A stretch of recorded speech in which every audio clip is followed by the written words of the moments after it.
I'm Emily. And I'm Paul. We are so happy to be here with you today.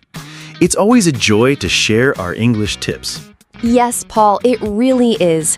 And before we start our wonderful chat today, please remember to like this video, share it with your friends, and subscribe to our channel if you haven't already. It helps us a lot. Exactly. Your support means the world to us. Thank you. So, Paul, today we have a super important topic. It's about training your mouth and your mind for English. What do you think about that? Oh, Emily, I love this topic. It's something many people ask us about. They say, Paul, I understand English, I can read it, I can listen to it, but I can't speak. Yes, exactly. It's a very common problem. Many people understand English very well, right? They know a lot of words, they understand movies, songs, but when it's time to speak, it feels difficult. Why do you think that happens, Paul? That's a great question, Emily. I think it's because they don't train their mouth. It's like knowing how to drive a car from a book, but never actually sitting in the car and driving. Your brain knows, but your body doesn't have the practice. Yes, it's like your brain knows the answer, but your mouth doesn't want to say it. It feels stuck, maybe. Yes, stuck. Or maybe shy. Or just slow. Our mouths are used to speaking our first language, right? So speaking English needs special practice. That's a wonderful point, Paul. Our mouths are muscles, in a way. Not like arm muscles, but they need training. Yes, exactly like going to the gym. Think about it. If you want strong arms, you go to the gym and lift weights, right? You don't just think about lifting weights, you do it. That's a good example. And you don't go to the gym once and have big muscles, right? It takes time and regular practice. Exactly. The same is true for your mouth muscles when you speak English. You need to train them to make the sounds, to make the words flow naturally. When you start, it might feel strange, a little bit stiff, but with practice, it becomes easy. So if someone knows many words but can't speak, it's not because they are not smart, right? It's because their mouth simply hasn't had enough practice. It's a physical thing, almost. Yes, it is. It's not about intelligence. It's about muscle memory. Your mouth needs to remember how to form the English sounds. It's about making the sounds natural for your mouth. Wow, that makes so much sense. So what's a good way to start this mouth training, Paul? Any special techniques? Oh, absolutely, Emily. One of my favorite techniques, and a very effective one, is called shadowing. Have you heard of it? Shadowing. I think I know what it is. Is it like following a shadow? Yes, in a way. It's like being a shadow of the speaker. Here's how it works. You listen to someone speaking English, like in a podcast or a video, and then you repeat exactly what they say, almost at the same time or right after them. Ah, I see. So you listen and repeat, almost like an echo. Yes, exactly. You try to copy their pronunciation, their intonation, their rhythm. It's like you are an actor, trying to sound exactly like the person speaking. You don't just say the words, you try to feel them too. That sounds like a lot of fun, actually. So I put on a video, and if someone says, "Hello, how are you today?" I say, "Hello, how are you today?"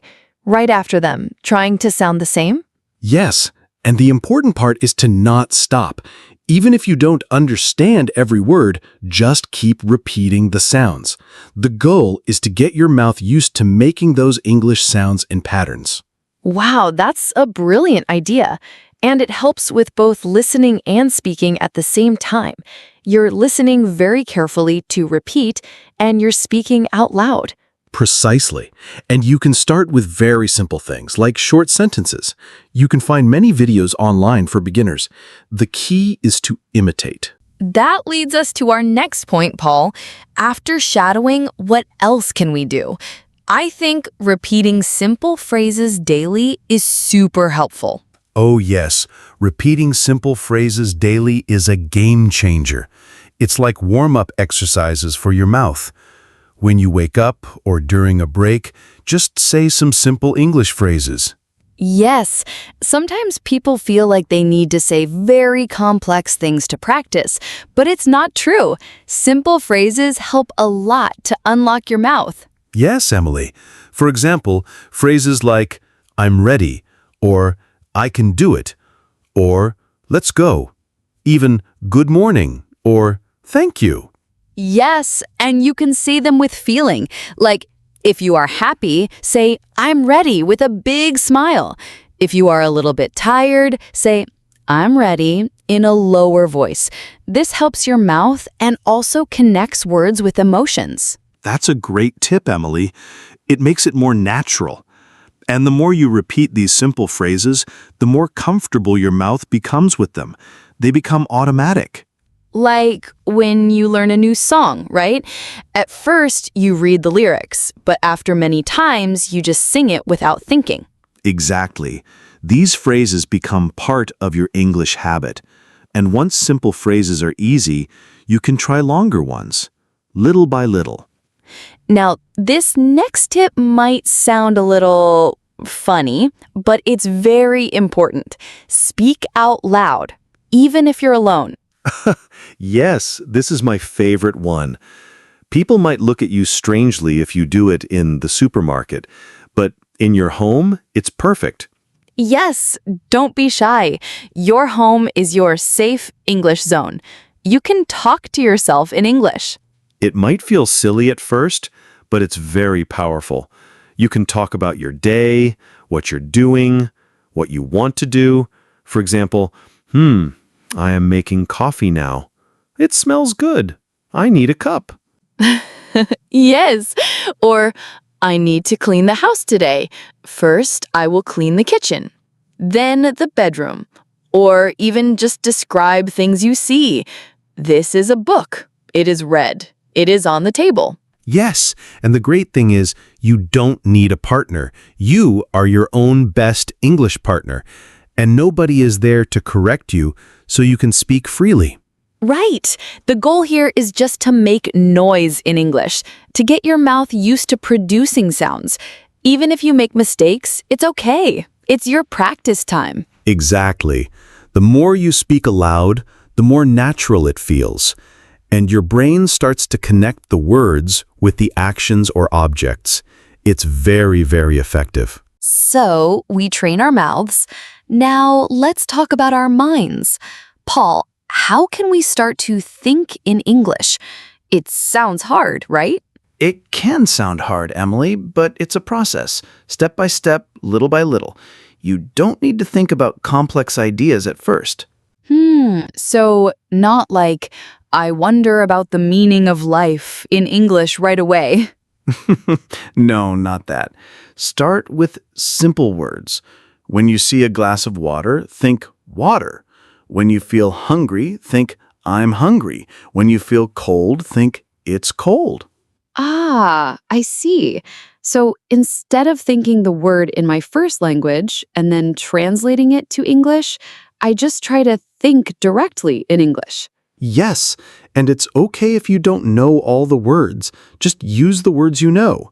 And little by little, you can try to think in simple phrases, like, I need to go to the store, or the weather is nice today. Wow, this seems very helpful because sometimes when we speak, we are translating in our heads, right? And that makes us slow. Exactly. When you start to think in English, it changes your fluency. Your brain starts to work directly in English without the extra step of translation. It's like a superhighway for your thoughts. That's a great image, a superhighway. So start small with single words, then simple phrases. And don't pressure yourself to be perfect. Never. Just try. Every little bit helps, and you will feel your brain changing, becoming more English. So we are training our mouths, we are training our minds, what else can we do to make English a natural part of our lives, Paul? Ooh, this is fun. You need to make English part of your daily life. It's not just a subject you study. It's a language you live. Yes, so instead of just studying for an hour, how can we bring English into our normal day? Well, there are many ways. You can use apps for learning English, right? Just for a few minutes while you are on the bus. Yes, and videos. Watch short videos in English, maybe a simple cartoon or a news report for beginners. Even with subtitles in English, it helps. Absolutely. And audios. Listen to English music or simple English stories. And, of course, podcasts like ours. Yes, like ours. Listen to us while you are cooking or walking or cleaning. The more you involve English in your day, the faster your progress will be. It's about immersion, Emily. Even if you are not in an English-speaking country, you can create your own English environment at home.